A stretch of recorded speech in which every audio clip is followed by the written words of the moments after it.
Well, if you caught last time's video, you saw that I opened up a package from July with a NorCal 40A with the KC1 in it. But so far, I haven't heard a thing on it yet. So I thought I'd remind myself about the VFO frequency on a NorCal 40A. So if you take a look at the block diagram, you can see that they actually give you the secrets.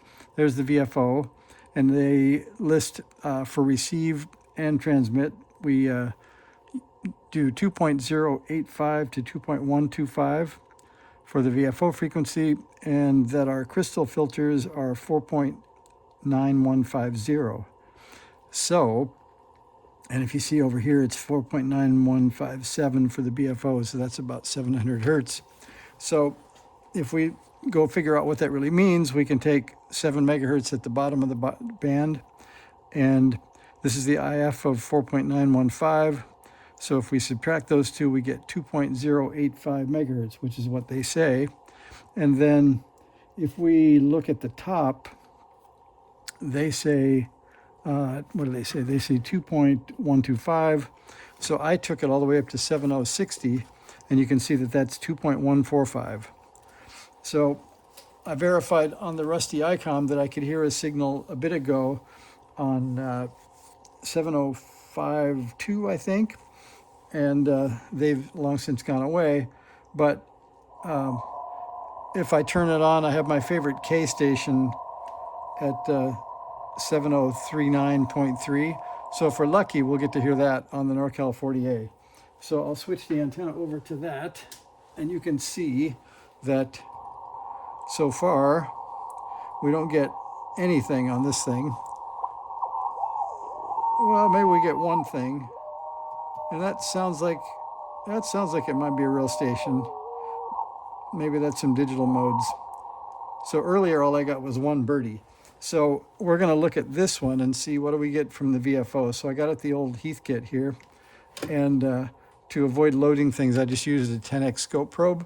And I have that hooked up to, what do I have? I have that hooked up to R23.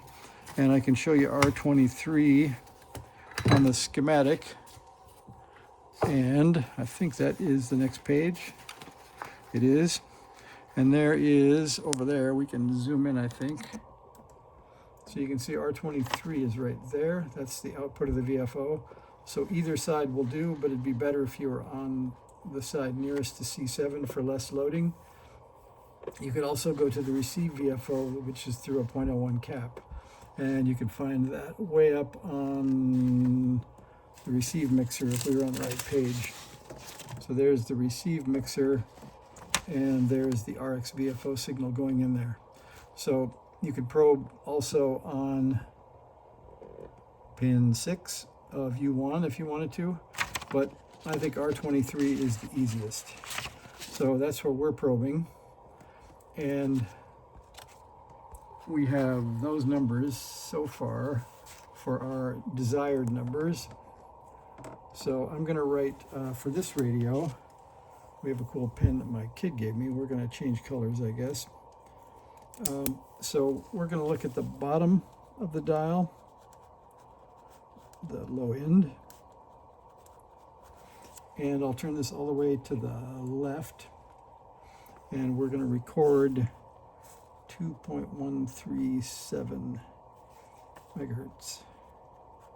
And then we're going to go to the top, and we're going to record that. And I guess you want to see that probably. So there you are. So there's the top, right up there, and that is 2.184 megahertz. So if we were to add 4.915 to each of those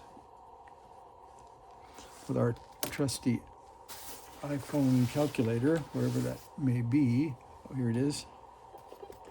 So I'll get that out, and you can start to hear it making bad noises. So there we go. And we don't need any precision. If you do, you turn it sideways, and well, I guess you do if you're connected.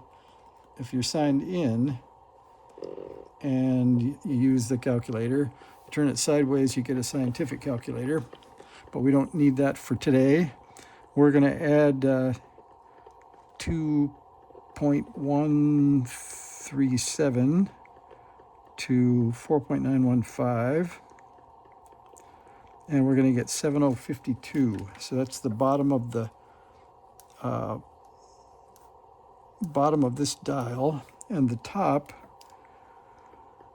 is going to be 4.915 plus 2.184. Some people have already done that in their heads, so that goes up to 7099. So it's not too much wonderment why we only hear something, and this is probably about, what is that, like at 74, I guess, is where we get lots of digital. Let's try that. So Rusty says,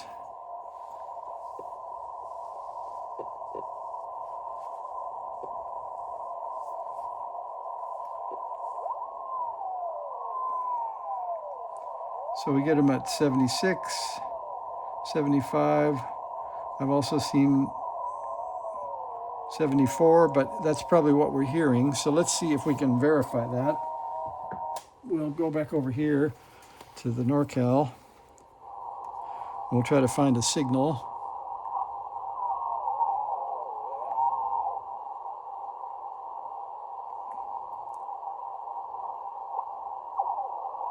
Kind of sounds like that. So we'll put the noise at 2.16, let's call that 2, and we'll add 4.915 to that. And you've probably already done that in your head, but that's all right. So we have 4.915 plus 2.162, and we get 7077. So there we are. So that's where this radio is receiving right now. And if you look at the guts of the NorCal 40A, that's kind of annoying, isn't it? Okay, that's not music. So we will pull this up and show you that the frequency determining component in the VFO is this cool cap down here. And you can see, looks like somebody's marked some red marks on it. So we want to see if we can get it, based on our calculations, if we can get it down to 2.085, that would be 7 megahertz. So let's tune all the way back. I'll tune all the way to the left. That gets us back to our 2.137. We want to know if we can get to 2.085. So let's see how low it will go. So if I open it up, you can see that's fully open. That's 2.145. And then if I start closing it, you can see we're going down. That sounded like a birdie, not a station. So fully closed, we get 2.062, and that's not going to make it. So 2.062, oh, pardon me, that will make it. We want 2.085. So let's see if we can set that up.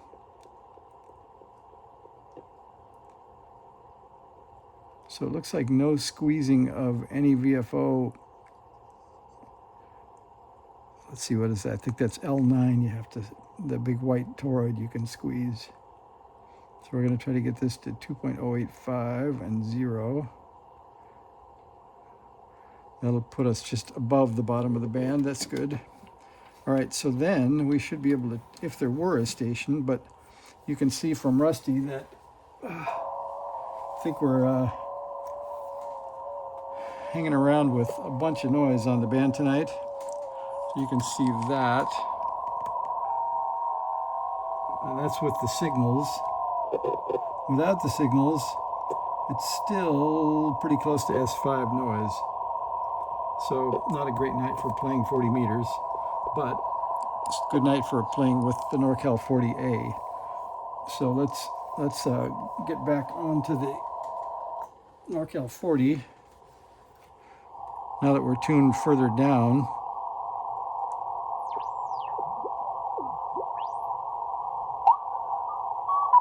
Look at that.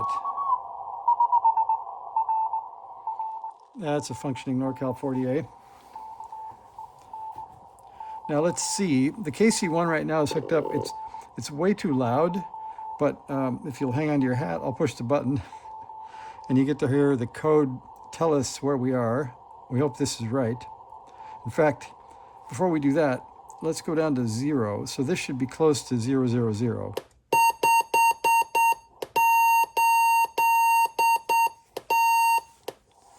Well, I don't think that's right. So we're nowhere near 57. So I've got to go figure out the offsets for the KC1. But in the meantime,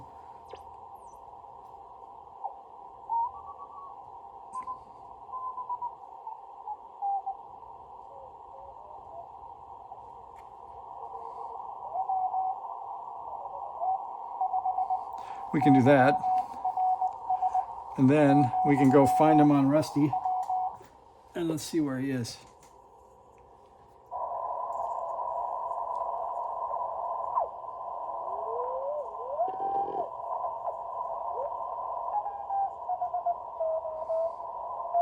Looks like about 7028.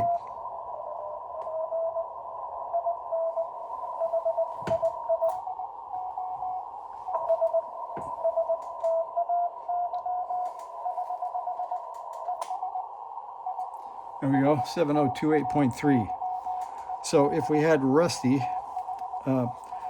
always with us, that'd be good. But instead, we'll have to tune up that KC1 to make that work. And then one last thing we want to do, so we don't want to make this video too long, but let's get we'll get this guy hooked up. I'm going to flip over to the dummy load. I haven't tried this yet. So we're going to go bypass to the dummy load. And let's see. Can I get to it? On the back of Rusty is, oh, Rusty's fallen to his knees. Somewhere back here is the output of this keyer. And maybe it's better if I just grab the paddle. That's right here.